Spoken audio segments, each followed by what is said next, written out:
Camarades, nous sommes mobilisés aujourd'hui pour des questions salariales fonction publique. Gel du point d'indice, gel des carrières, jour de carence, la rémunération au mérite qui arrive. Ces questions sont certes importantes car démontrant l'injustice qui est faite aux salariés du public. Mais nous sommes surtout mobilisés aujourd'hui pour la question plus générale de la défense des services publics et de ces missions d'intérêt général. Et sur ce deuxième point, nous avons dépassé le stade de la préoccupation pour entrer dans celui de la colère. Le projet Macron, c'est défaire le modèle social français. Pour cela, il attaque sur tous les fronts. Protection sociale, statut des salariés et services publics à la française. La protection sociale, on voit se mettre en place une réforme sans précédent de la formation professionnelle, avec le dynamitage de ce qui fonctionne, remplacé par un ersatz de formation à peine financé. Nous voyons une attaque frontale sur l'assurance chômage.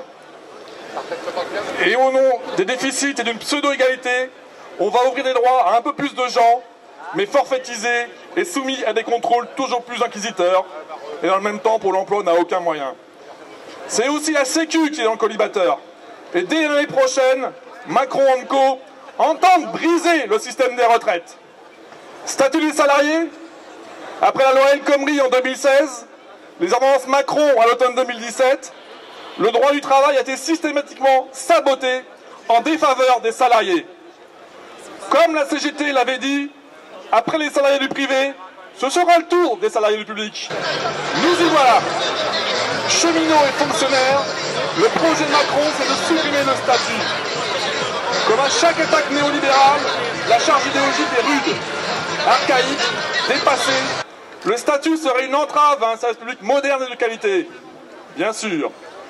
Ce double langage ne va pas cacher que leur projet, c'est uniquement de diminuer les droits et les garanties des fonctionnaires et assimilés.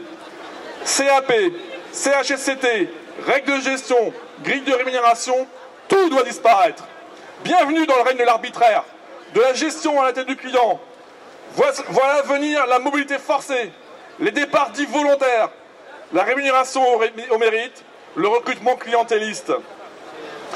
La DGAFP, Direction Générale de l'Administration de Fonction Publique, annonce déjà que pour des pans entiers de la fonction publique, il n'y aura plus de recrutement statutaire.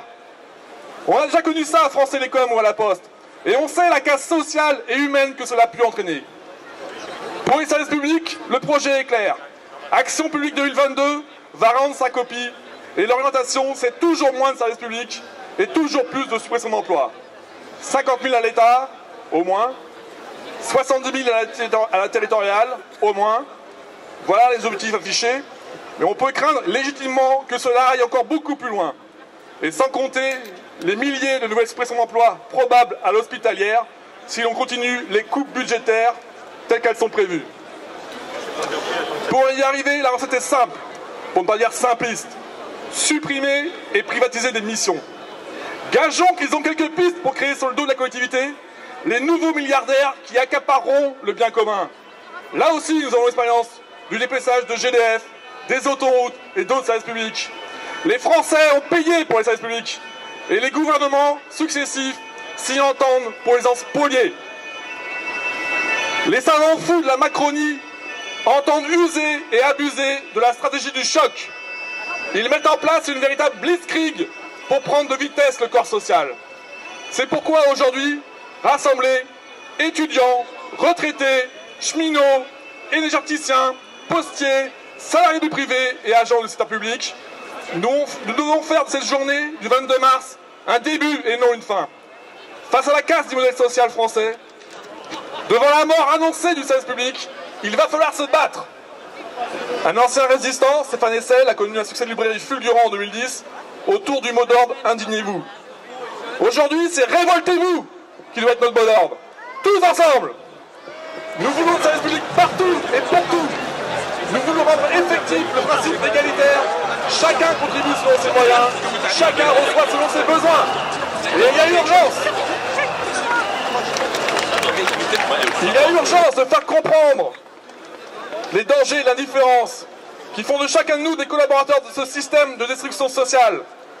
Demain, nous subirons tous de plein fouet les effets du développement de l'individualisme exacerbé Et on nous reprochera, et on se reprochera à raison d'avoir laissé par l'inaction se volatiliser ce trésor constitué de systèmes sociaux et de services publics que nous avons gagnés, que nos aïeux ont gagnés et défendus.